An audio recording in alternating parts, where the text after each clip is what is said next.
হযরত নূহ আলাইহিস সালাম সর্বশেষ 950 বছর পরেও যেদিন তুফান শুরু হয়ে গেছে, ওনার নৌকা ছেড়ে দিবে তুফান থেকে বাঁচার জন্য, সেদিনও শেষ মুহূর্তেও ওনার ছেলে কেনআন ওই কাফের ছেলেটাকে ইমানের দাওয়াত দিছে, বলতেই থাকছে আর বলছে, বাপ ইমান এনে আমার নৌকায় উঠে আসো। ইয়া বুনাইয়া আরকাম মা'ানা, হে আমার সন্তান আও না বাবা, ইমান আই না, আইসা পড় বাবা, এই তুফানে ডুবে যাবি। নূহ আলাইহিস সালামের ছেলে বলছে, না আব্বা, আমি ইমানও আনবো না, তোমার নৌকা তো উঠবো না। নূহ আলাইহিস সালাম বলছে, তুমি তো তুফানে ডুবে যাবা বাবা। তখন সেই ছেলে বলছে, কোরআনে আছে, সাআভি ইলা জাবালিন ইয়াসিমুনি মিনাল মা, আমি ওই পাহাড়ের উপরে গিয়ে আশ্রয় নেব, এই পাহাড় আমারে আপনার খোদার তুফানের পানি থেকে বাঁচিয়ে দেব, এত উপরে পানি যাবে না। নাউযুবিল্লাহ। হযরত নূহ আলাইহিস সালাম তখনও অধৈর্য হন নাই, উনি আবারও বলছে, লা আসিমাল ইয়াউমা মিন আমরিল্লাহ, এই বাপ, আজকে মহান আল্লাহর এই ফয়সালা থেকে কেউ বাঁচাইতে পারবে না, পাহাড়ও না, জঙ্গলও না, হিমালয় পর্বত না, পারবি না রে বাপ, বাঁচতে পারবি। ছেলেকে হাত ধরছে, টানতেছে, বাপ আয় না, ডুবে যাবি বাপ, ঈমান আন, নৌকায় আয়। আল্লাহ বলেন, ওয়াহালা বাইনাহুমাল মাউজ ফাকানা মিনাল মুগরাকিন।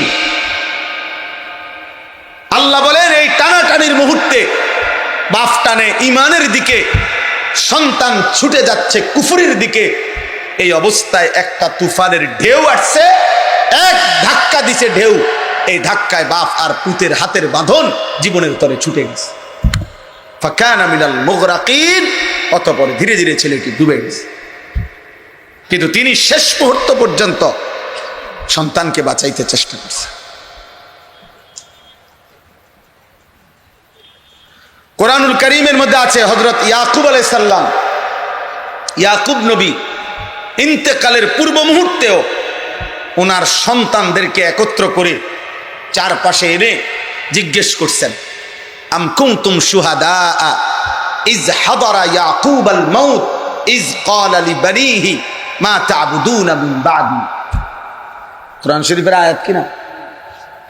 আল্লাহ বলেন, স্মরণ করেন ইয়াকুব নবীর মৃত্যুর সময়ের সেই কথা, যখন তিনি তার সন্তানদেরকে মৃত্যুর মুহূর্তে জিজ্ঞেস করছেন, হে আমার সন্তানরা, তোমরা আমার 12টা ছেলে, তো আমি পৃথিবীর থেকে চলে যাচ্ছি, আমি শেষ শুনতে চাই আমার পরে তোমরা কার ইবাদত করবে।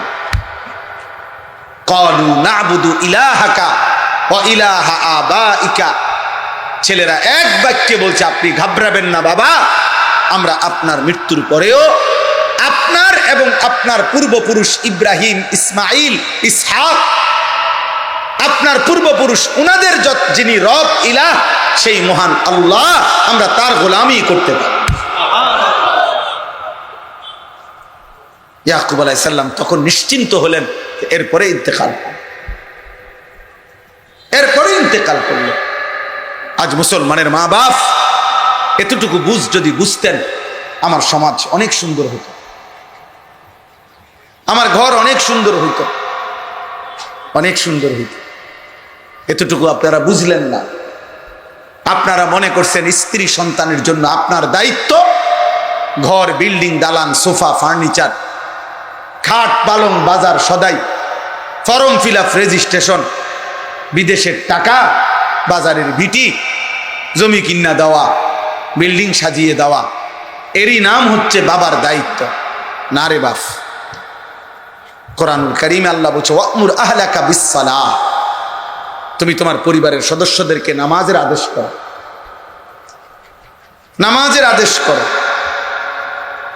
আজকে যদি এতটুকু বুঝতেন, আমি প্রতিদিন একবার হলেও কথা বলি, আমার জিন্দেগির সবচেয়ে বড় আফসোস ওইটা যে 16 বছর, 18 বছরের, 14 বছরের এত অল্প বয়সী মুসলমানের ছেলে মেয়ে খোদার 365 দিন আপন ঘরেই ঘুমায়, বাবা মা জীবিত, অথচ 365 দিনে খোদার একটা বছরে কোনোদিন ফজরের নামাজ পড়ে না, আহা, বাবা মা জীবিত, মুসলমানের সন্তান এত বড় নিকৃষ্ট কিভাবে হয়?